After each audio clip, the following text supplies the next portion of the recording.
Now you are listening to the live YTN radio 여러분께서는 news show, 지금 Issue and 고품격 People. 시사 프로그램 You can also 이슈 앤 enjoy our 픽트를 content 듣고 on our 계십니다. YouTube channel. 유튜브 보이는 Stay 라디오에서는 tuned. 채팅으로 의견 나누실 수 있습니다. FM 94.5MHz 채널 고정해주세요.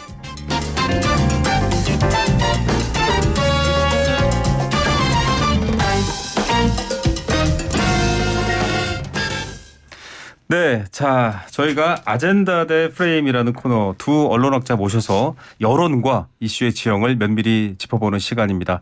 자 오늘도 황근 선문대 신방과 교수님 나오셨습니다. 교수님 안녕하십니까? 네, 안녕하세요. 네, 유현재 서강대 신방과 교수님 나오셨습니다. 안녕하십니까? 네, 안녕하십니까? 통칭 신방과라고 불렀는데 요즘 사실 다 커뮤니케이션 학부. 그러니까 원래 미국에서 가져온 학부의 이름으로 좀 바꾸긴 했죠. 자 어떻게 소통과 여론을 분석할지 여러분 귀 쫑긋 세워주시기 바라겠고요. 앞서 저희가 강병원 의원의 목소리 오프닝 때 들려드렸습니다만 민주당과 정의당은 받아들일 수 없다. 작은 자료 요구 하나 주지 않는데 이런 부실 맹탕 청문회 받아들일 수 없다면서 약간 소리까지 지르고 나가셨어요. 두 분은 지금 인선과 청문회 파행을 두고 벌어지는 일 어떻게 바라보는지 좀 궁금한데요. 이현재 교수님부터 먼저 한마디.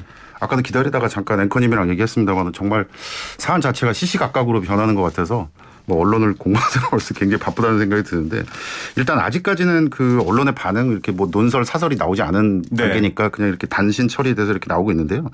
일단은 저는 약간 예상은 됐다라는 생각이 좀 들었습니다. 네. 일단 그동안 사실 조금 그 센 후보들이 많아서 그렇지 정호영 후보라든가 아니면은 네. 그 한동훈 후보라든가 이런 분들이 계셔서 그렇지 이게 사실 문제가 있을 수 있다라는 생각들은 다 했었거든요. 그러니까 네.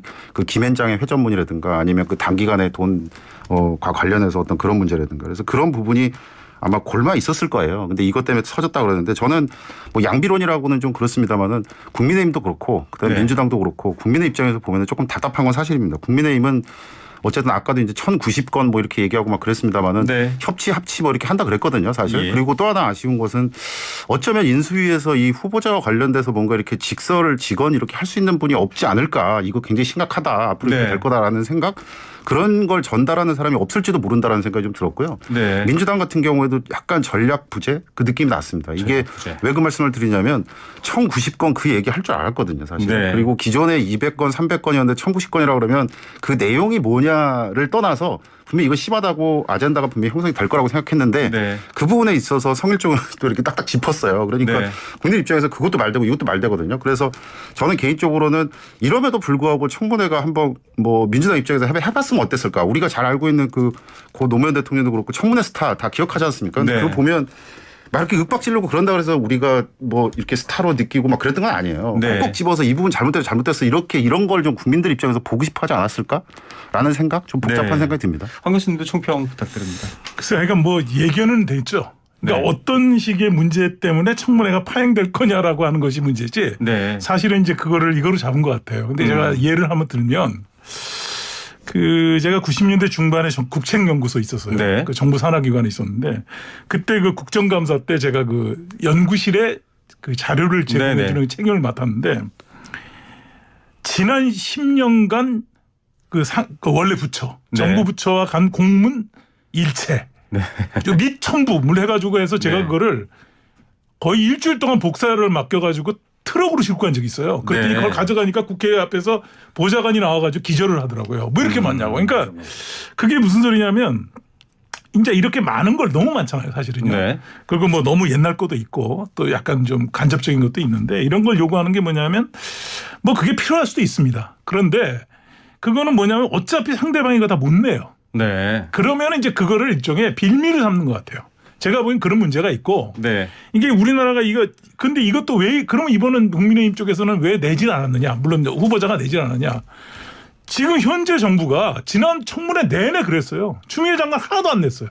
네. 자기 자료조차 안 냈거든요. 그러니까 이게 학습 효과를 서로 가져온 거예요. 한쪽은 뭐 너희들도 하나도 안 냈는데 우리가 그 뭐 이렇게 많이 낼 필요가 뭐 있냐. 안 낸다고 그래서 뭐 결국 뭐 청문회에서 뭡니까 서로가 합의 뭐 안 되더라도 네. 뭐 결정하면 되는 건데 이렇게 되는 국무총리 거거든요. 같은 경우는 지금 인사청문 보고 그렇죠. 국무총리는 좀 그렇긴 합니다. 그런데 그러니까 그런 것들에 대한 여러 가지 학습 효과가 국민의힘도 있는 거죠. 그러니까 예. 우리나라 한마디로 얘기하면 우리나라가 양쪽 다 정치적 성숙도가 굉장히 낮은 네. 그런 상태예요. 그것이 보여준 거죠. 예. 네. 지금 두 커뮤니케이션 전문가께서 이 양당의 이 전략, 도구, 소통의 전략을 이미 다 꿰뚫어 보셔서 얘기해 주신 것 같습니다.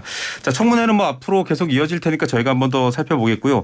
다시 한번 시시각각 변해서 따라가기 어려운 주제가 검찰 수사 기소권 완전 분리 법안인데, 자, 이거 금요일 날 국회의장 중재로 합의했고 뭔가 불만들은 있었지만 어쨌든 원내대표가 총대를 메고 서로 출구를 찾은 듯 했는데 다시 파행됐습니다.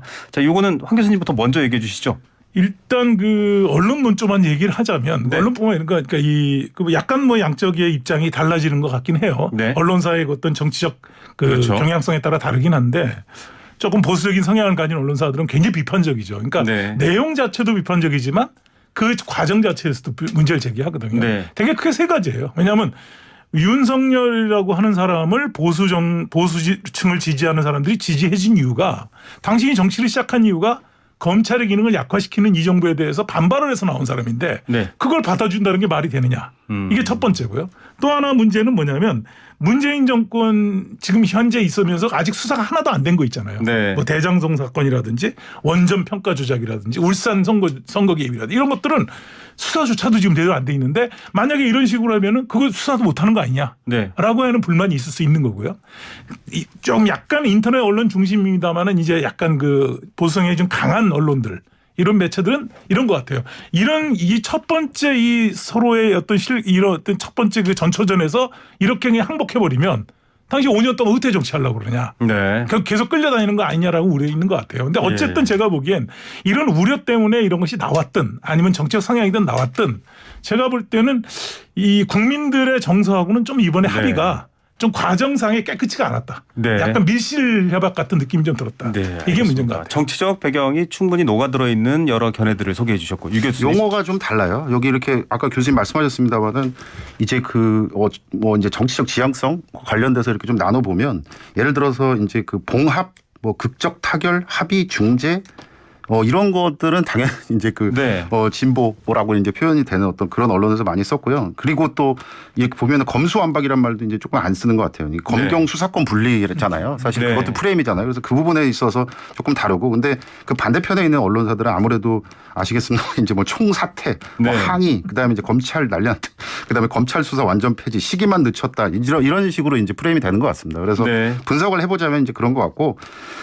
저는 그런 생각이 들어요. 이게 이제 사설 논설까지 나왔거든요. 근데 네. 거기서 이제 약간 그 경향신문 한겨레신문에서 묵직하게 검찰에 대해서 얘기를 하고 있어요. 그러니까 네. 이게 약간 뭐 사자성어를 한다면 이제 자업자득이고, 그리고 그동안 어떤 역할을 했었는지 아느냐, 그리고 일종의 패키지 아니었냐, 이게 기득권 내려놓지 않고 그다음에 정관 이후까지 이어지는, 그래서 그동안은 아무 그거 없고 그다음에 자체적인 어떤 개혁을 요구했을 때는 아무 그것도 없다가 지금 무슨 말이냐 이렇게 얘기하잖아요. 근데 네.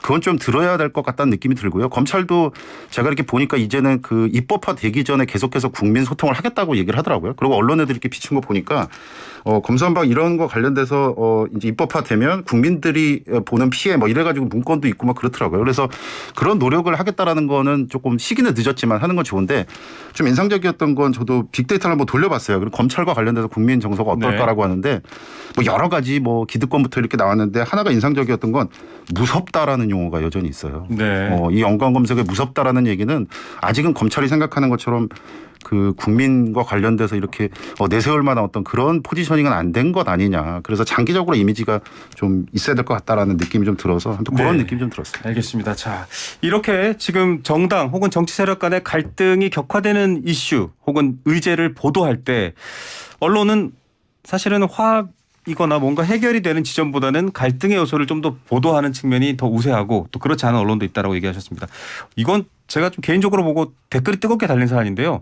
박종철 그 고문치사로 돌아가신 박종철 여사에 대한 보도가 나왔는데, 그때 경찰이 덮으려고 한 거 검찰이 다시 들여다봐서 해결됐다. 그러니 검수완박 안 된다. 이런 중앙일보 기사 혹은 사설이 있었습니다. 그 의견이 있었는데, 이거 어떻게 생각하는지 한번 의견을 들어봤으면 좋겠어요. 왜냐하면 계속 언론들이 사례를 가지고 이쪽 혹은 저쪽의 주장을 대변하고 있거든요. 과연 이런 언론의 태도는 또 어떻게 바라봐야 되는지까지 포함해서 황교안 교수님부터 먼저 얘기해 주시죠. 제가 볼 때는 뭐 그런 우려도 있을 수 있는데요. 왜 그런 그 사건이 뭐 검찰이 더 잘했다는 그렇게 우리가 평가하는 게 아니고요. 네네. 이런 수사를 하거나 또 어떤 그런 어떤 범죄를 이런 처리하는 데 있어서 네. 어떤 그런 그 기관들 간의 그 균형과 견제라는 게 필요하지 않은가 하는 생각이 들어요. 네. 제 생각에는. 근데 이제 이게 저는 이번에 이랬잖아요. 뭐 수사권과 기소권을 분리한다라고 하는데 네. 이게 완전히 분리되기도 어렵다라고 하면은 사안에 따라서 이거를 나누는 것이 맞지. 디테일하게 가자. 뭐 검찰은 완전히 기소만 하고 네. 수사는 경찰이 하고 이런 식의 어떤 이분법은 제가 볼 때 뭐 사례도 별로 없지만 국제적으로 네. 우리나라 그거는 제가 보면은 수사에 있어서의 경찰의 독점. 네. 예를 들면 기소에 있어서 예를 들면은 그 검찰의 독점. 이거는 더 나쁘다는 거죠. 네. 우리가 똑같은 논리로 봐도 사회도 다 똑같잖아요. 이분법적이거나 예, 그러니까 이런 이분법적 구도로 간 것이 제가 볼 때 민주당의 이 법안 처리하는 데 있어서의 좀 설득력이 떨어지는 부분이고요. 네. 반면에 국민의힘은 그거를 그동안 검찰이 다 가지고 있었잖아요. 네. 그러면 이건 내놓고 균형 갖는 게 좋다는 거 보고요. 네. 근데 그런 의미에서 보면은 또 이제 하나 우려되는 거는 경찰이 아직은 검찰보다는 네. 이런 어려운 수사를 하기에는 아직 그렇죠. 역량이 부족하지 안 해왔으니까. 네. 그러니까 그런 것들을 보완할 수 있는 방법 없이 1회에 나간다는 네, 거는 알겠습니다. 문제가 있다고 봅니다. 네, 교수님 어떤 입장이세요? 저는 뭐 일반인이고 뭐 사법의 대상이 안 되기를 기도하는 사람입니다만 그래서 언론과 관련돼서 좀 말씀을 드리고 싶은 건 방금 아까 앵커님 말씀하셨습니다만은 그냥 단편적인 사례로 들면 싸움밖에 안 되죠. 네. 그러니까 이게 그 박종철 사건에서 우리가 영화도 다 봤지 않습니까? 네. 근데 거기서 이제 어떻게 됐으면 이제 검찰이 아니었으면은 이게 하정우 나오지도 씨가, 않았고 네, 1987도 없었다 이렇게 네. 뭐 얘기를 하잖아요. 그리고 또 하나가 지난주에 얘기했습니다만 이은혜 사건과 관련돼서 네. 우리가 잘못했다 자기가 잘못했다 이렇게 나오잖아요. 그러니까 네. 경찰이 잘한다 검찰이 잘한다. 국민 입장에서 보면 정말 같지 않아 이상해. 그러니까 네. 이게 보면 조금 안타깝습니다. 그러니까 그 부분에 있어서는 서로 경쟁하고 막 이런 것들이 아니거든요. 그래서 네. 저는 단편적으로 막 이렇게 해서 누구 경쟁과 관련돼서 이긴다 전다 이렇게 하는 거는 언론에서 좀 짚어줘야 될 것 같고요. 네. 단편적인 이슈로서 조금 안타까웠던 것은 예를 들면 그렇게 치면 그 아마 여한섭 고검장이었던 걸로 아는데 그 기자가 질문했어요. 96만 원 기소 세트와 관련돼서 어떻게 생각하느냐라고 했더니 뭐라 그러셨냐면 이게 단편적인 부작용이라고 말씀을 하시더라고요. 그러니까 이게 보면 뭐 하나 콕 집어서 그러면 해결과 관련돼서는 안 될 것 같고요. 네. 언론이 그 역할 중심 잡아주는 역할 막 여기저기 이르고 막 이런 거 아닌 역할을 좀 했으면 좋겠다는 네. 생각이 듭니다. 사실 저도 이 YTN이라는 브랜드 밑에서 월급을 받고 있습니다만 정치인들만큼이나 국민들이 혐오하고 공격하는 대상이 언론입니다. 뭔가 엮여 있다라는 느낌도 들어서 빨리 해법을 찾아야 되겠다라는 생각 드는데요. 저희가 뒤에 우크라이나 주제도 있는데 이거는 굉장히 격해질 것 같아서 제가 시간 제한을 드리겠습니다. 한 분당 40초씩 말씀드릴게요. 자, 조민 씨 지금 입학 취소가 일단 법원에서 집행 정지되어 있는 상태고 정호영 후보자의 얘기가 뜨겁게 격화되고 있습니다. 두 분 다 대학에서 학생들을 선발하고 가르치시는 분이잖아요. 이 이슈 관련해서 언론에게도 지금 대중들이 공격을 하고 있습니다. 조민 때만큼 보도해라. 아니다. 뭐 그렇게 흥분해서는 안 된다. 자, 황근 교수님부터 1분씩 드리겠습니다. 제가 시간이 다 되면 말씀을 중단시킬게요. 우크라이나 네. 사태 얘기하시는 거죠 지금? 아니요. 조민 거에 대해서 보도를 안 한다. 정호영. 네. 근데 그거를 보도를 하고 안 하고는 사실 언론사의 문제긴 합니다. 네. 그죠? 근데 제가 볼 때는 제가 오늘 지난 시간에도 얘기했지만 그 조민 씨 사건하고 굉장히 유사성이 많아요. 지금 네. 상당히 유사성이 그러니까 의혹 자체만 보면 네네. 뭐 내용은 모르지만 이제 그런 의미에서는 좀 더 해야 되는데 제가 볼 때 이런 것 같아요. 조민 씨 때 했던 엄청나게 많은 보도량이 있었잖아요. 네네. 근데 그거에 비해서는 지금은 이게 수사를 하고 있지는 않으니까 네. 나올 수 있는 게 없는 거죠. 아, 그렇다. 지금 상황 그러니까 왜냐하면 지금 수사되지 않은 사항을 자꾸 보도하게 되면 언론사가 지금 굉장히 많은 그 비난을 받는 경우가 많았잖아요. 지난 네네. 정부 내내 그랬잖아요. 이 정부가 그래 왔잖아요. 네. 뭐 언론이 막 앞서가서 언론 재판한다 그렇죠. 이랬으니까 결국은 지금 재판을 어떤 수사 대상이 아니라는 점이 아닌가 싶고 제가 볼 때 청문회에서 그런 얘기가 좀 나오면 이제 좀 어느 정도 또 나오지 않을까 네. 하는 생각 듭니다. 알겠습니다. 유 교수님. 이건 구조적으로 그럴 수밖에 방금 교수님 말씀하셨습니다만 지금 이제 의혹 단계이기도 하고 아시겠지만 우리나라에서 그 기자단 규모가 제일 큰 게 법조잖아요. 그렇죠. 그러니까 그 조민 씨 사건 그때 생각해 보면 그걸 다루는 기자들이 기본적으로 많았던 거예요. 네. 근데 지금은 사실 인수위에 있고 막 그래서 뭐가 나오기가 좀 힘든 어떤 그런 것들이 있는데 아까 이제 앵커님 말씀하셨던 것처럼 대학에 있는 사람으로서 어떻게 생각하느냐. 그냥 조금 참담합니다. 그러니까 이번에도 사실은 그 정호영 후보자 계속해서 이제 말씀하시잖아요. 이런 부분 저런 부분에서 적법하다. 그리고 잘못된 건 없다. 국민 눈높이에도 괜찮다라고 얘기를 하는데 가만 생각해 보면 제가 저희 학교 얘기해서 그렇습니다만은 이 입시 처리되면 이메일이 와요. 근데 그 이메일은 어떤 이메일이냐면 어떤 형태로든 재척 회피를 해야 될 사유가 있으면 반드시 응답하라라고 해요. 근데 네. 그 이메일은 다른 이메일이랑 틀려서 제가 반드시 읽었다라는 거를 그쪽으로 확인해야 보내게 돼 있어요. 되는군요. 그러니까 네. 그 정도로 한다는 것은 두 번, 세 번 확인을 한다는 얘기거든요. 근데 네. 그 정도의 과학 관련해서 안타까운 건 뭐냐면 이번에는 그냥 당연한 것처럼 넘어가고 있어요. 네. 그러니까 뭐 그때는 그렇고 지금도 그렇고 그런 뭐 유치한 논쟁을 하고 싶지는 않지만 네. 그럼에도 불구하고 아닌 건 아닌 거잖아요. 그래서 네. 그 부분에 대해서 알겠습니다. 예. 참 교육자로서도 두 분의 마음이 느껴지고요. 자, 끝으로 우크라이나에 대한 상황도 저희가 좀 이 무슨 발, 외신 발 이렇게 받아들이고 있는데 취재 제한 문제제기 있다라고 지금 얘기가 나오거든요. 황 교수님 좀 짧게 정리해 주시죠. 이거는요. 우크라이나 사태는 솔직히 말씀을 드리면 지금은 우리가 인터넷이나 이런 걸 통해서 많이 정보를 받을 수 있잖아요. 네네. 그거에 비해서 우리나라의 언론사들이 직접 취재할 수 있는 능력이 이미 오랫동안 이미 죽어왔어요. 네. 특히 우리나라 외신은 우리나라 언론사들이 가장 취약한 부분이거든요. 네. 기존의 외신들을 받아 쓰는 것만 했지 직접 가서 취재한 적 별로 없어요. 아, 네. 그건 그냥 우리나라 언론사들이 그냥 있구나. 편하게 살았다는 거죠. 네네. 그러니까 이걸 안 해왔기 때문에 이번에도 별로 그렇게 뭐 내가 더 자세한 걸 취재할 필요가 없다라고 생각하는 것 같고 네. 또 우리나라 언론사들의 가장 큰 문제는 국내 뉴스에는 굉장히 무슨 마치 소방수 저널리처럼 몰려드는데 해외 뉴스는 굉장히 또 의외로 좀 미지근해요. 제가 볼 네. 때. 알겠습니다. 그런 게 역량의 문제와 관심사의 문제. 유 교수님. 근데 이번에 그 청취자분들이 조금 당황할 것 같긴 한데요. 그러니까 정부에서 그렇게 얘기를 한 거예요. 그러니까 네. 체르니우치라고 우리나라 대사관이 이제 임시로 지금 대피하고 있는 곳이 있지 않습니까? 네. 우크라이나에서 취재하는 건 좋은데 2박 거기 3일. 네, 키이우 가지 말고 거기까지만 그러니까 안전한 곳에서 네. 2박 3일인가 3박 4일인가 잘 네. 모르겠는데 그것도 4인만 허용한다. 뭐 네. 이렇게 돼. 무슨 패키지 여행도 아니고 그러니까 언론사 입장에서 교수님 방금 말씀하셨던 것처럼 이번엔 좀 잘해보려고 하는 거예요. 옛날에 네. 저도 답답한 거 뭐냐면 분명히 루이지애나에서 사건이 터졌는데 워싱턴 누구입니다. 이렇게 얘기하잖아요. 그렇죠. 그러니까 미국이니까. 그런 거 안 하려고 이번에 언론사에서 지금 나간 거거든요. 사실 네. 엄밀히 따지면 언론인들이 목숨 걸고 나간 거예요. 근데 맞습니다. 그렇다면 정부에서는 행정적 편의주의 이렇게 해서 안 돼. 뭐 이렇게 돼. 막 이러지 말고 아니 위험하면 조금 어떻게 그 한국 언론인들을 보호해줄까를 하는 게 정부잖아요. 네. 그러니까 그런 측면에서 보면 뭐랄까 얘기도 좀 들어보고 그런 면이 좀 아쉽다라는 생각. 예, 취재 역량의 문제뿐만 아니라 또 정부 당국의 태도까지 둘 다 지적을 해주셨습니다. 자, 소통의 문제 뭐 다뤄도 늘 부족한데요. 오늘도 아쉽지만 여기까지만 듣도록 하겠습니다. 두 교수님 말씀 감사드립니다. 고맙습니다. 네, 황근 유현재 두 교수님이었습니다.